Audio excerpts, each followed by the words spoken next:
Hello lovely people and welcome to a new video. Today I am bringing you my 5 most recent reads. I know most people do monthly wrap-ups on their channel, but I'm not that type of person that reads like between like 5-10 books in a month. Because I'm actually quite a slow reader compared to most people. So I thought what I would do for my channel is every time I complete 5 books, whether that be a physical book, ebook, audiobook, graphic novel, whatever, I will then do a recent reads video just to let you guys know what my thoughts were on those books. Yeah, so I hope you guys enjoy this version rather than monthly wrap-ups, but as I said, if I did monthly wrap-ups, you'd probably have a review of about 1, maybe 2 books. So the first book I want to talk about is Scars Like Wings. I read this book as a free book from NetGalley. It wasn't an ARC, the book was already out when I got it. But they gave me the book for a free review. The book itself was one that I did struggle to get into a little bit, but once I was I'd say about halfway, I was actually really enjoying the book, and then especially the last quarter, I'd say, of the book, I just wanted to constantly read it. I do tend to read books slightly slower on my Kindle just because my Kindle is my Kindle app on my phone, as my Kindle broke a couple of years ago and I haven't been able to afford to replace it. So I do read the Kindle app on my phone, so I only really tend to read my Kindle if I'm out and about and I've forgotten a book, or if I have a slow 5 minutes at work, or maybe on my break at work if I haven't brought a physical book with me, or just a time where I don't have a physical book on me but there's like a spare 5-10 minutes to read. That's usually when I read a Kindle book. So it does take me slightly longer to read. I think Scars Like Wings took me about a month, but I did overall enjoy the book. It's not one that I would say that I would never read again, but I think it's one that I need to concentrate more on to maybe read it as a physical book. I will say there are trigger warnings for those people who maybe have burns or have been in a fire, as that is the premise of the book. The premise of the book is about a girl who has been in a household fire. She does have scars all over her body, and she does lose her parents in the fire as well. It is about her getting back to her normal life, going back to school, trying to make new friends and just get back into a normal routine. So if anything like that would trigger you, I would say obviously please do not read it, or be mindful when you are reading it. But overall, I think I gave the book a 4 out of 5 stars on Goodreads, so it is one that I would read again, but I'd have to pay more attention to. The next book I'm going to talk about is Stalking Jack the Ripper. I listened to this book as an audiobook a few weeks ago when I was doing one of my puzzles, because as we've all learnt by now, if you watch my weekly vlogs, I'm kind of into puzzles at the moment. I listened to this book on Audible, and I think I completed it in like 2, maybe even 3 days.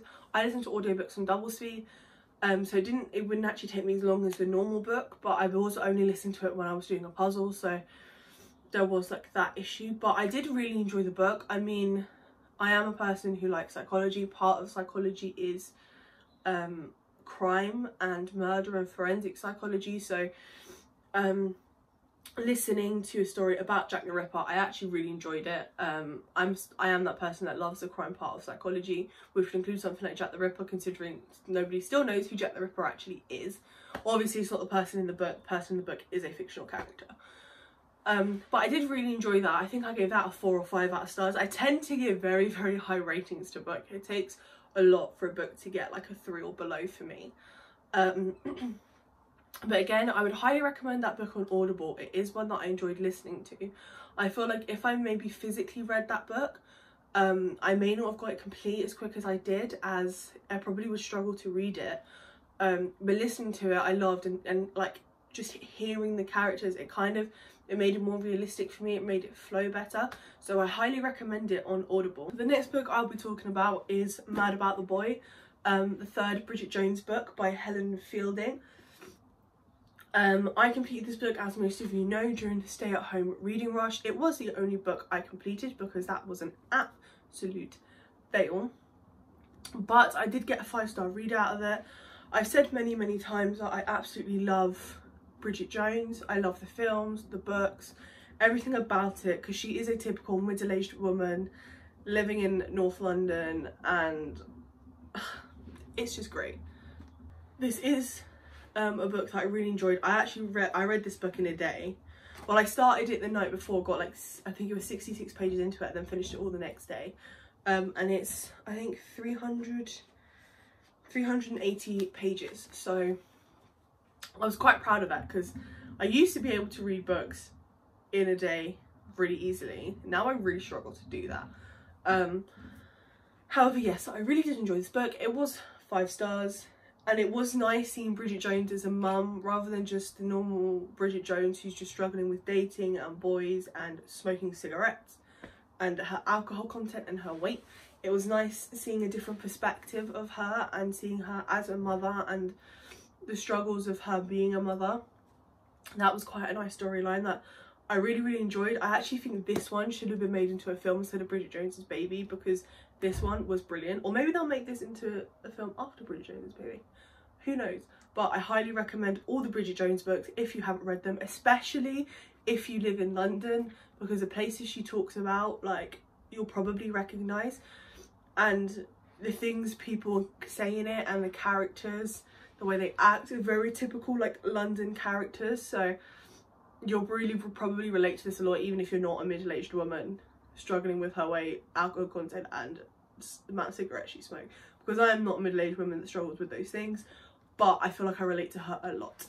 The 4th book I'm going to talk about is Queen of Air and Darkness by Cassandra Clare. I'm not really going to talk about this that much, considering I have a whole review of this book up on my channel already, which I will link down below. But this was a 5 out of 5 stars read for me. If you don't know, I'm a massive Shadowhunters and Cassie Clare fan. Literally this whole part of my book cube, like even behind these books, are just all Cassandra Clare books and Shadowhunter books and anything to do with Shadowhunters. So yeah, I loved this book. It took me a while to read. Obviously it's like nearly 900 pages, so it took me a good, I think, 2 weeks to read, but it was worth the 2 weeks. It was incredible. I loved it so much, and it's so sad that there is only 3 books in the Dark Artifices trilogy, because I want more, I need more, and that is the premise of this story. I just love Cassie Clare so much.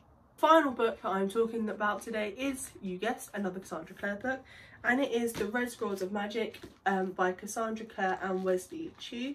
So this is a book from the Eldest Curses series that is sort of like a mini series that Cassandra Clare is doing. This book just follows Magnus and Alec only. It doesn't have the rest of the characters in it. And this one, actually, it has Helen Blackthorne and Eileen Penhallow. But this is focused more on Downwilders and Magnus and Alec themselves. And it centres around them going on vacation and them finding out this big thing to do with Magnus that I don't really want to tell you guys, and it becomes a massive mission for them. And I've read this, I think, over like 2 or 3 days once I properly got into it. I did start it and read the first chapter as for the stay-at-home reading rush, but I just really struggled to read at that point. But I finished this pretty recently, and I was very sad when it ended, because I do love Magnus and Alec. However, I don't think that this is my favourite type of series or book from the Shadowhunters world. It's definitely on the lower level for me, but again, I will still read it. I still gave it, I think I gave it 4 stars. But I will obviously, anything Cassandra Clare writes, I am probably going to read. But yes, I do recommend if you want a short Cassandra Clare book to read. It was fun. It was actually quite nice to learn about just Magnus and Alec themselves, and just not your typical Shadowhunter characters like Clary and Jace. It was nice to have someone else to focus on. Obviously Jace and Isabel are mentioned, and Clary is mentioned as well, but they're not actually physically there, they're just mentioned. So it was nice just to have something centered around some other characters and them not being in there, as much as I love them all.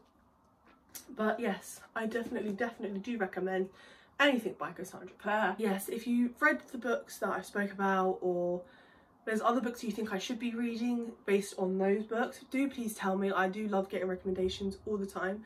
And also once I have, so I have a big bookcase, obviously, that I'm not filming behind at the moment as it's not up yet because I'm waiting for a door to be put up on my wardrobe. There's this whole thing, but once that is back up, I will be transferring these books onto that, and my other books that are in a big like wardrobe thing in my parents' room will be going onto these books cases here. So if you guys would like to see a like bookshelf tour when I finally do it, it won't be for a few months yet, it won't be until COVID-19 is over, but if you guys would like to see a bookshelf tour once all of that is over, please let me know, especially if you want one that's just like maybe centered around my Harry Potter books or my Shadowhunters books or my Sarah J Maas novels. Let me know and I'll be happy to do that. I'm always looking for new content and new videos to film. But for now, please don't forget to like, comment, subscribe and share my channel and my videos. It is highly appreciated, and I will see you soon with a new video.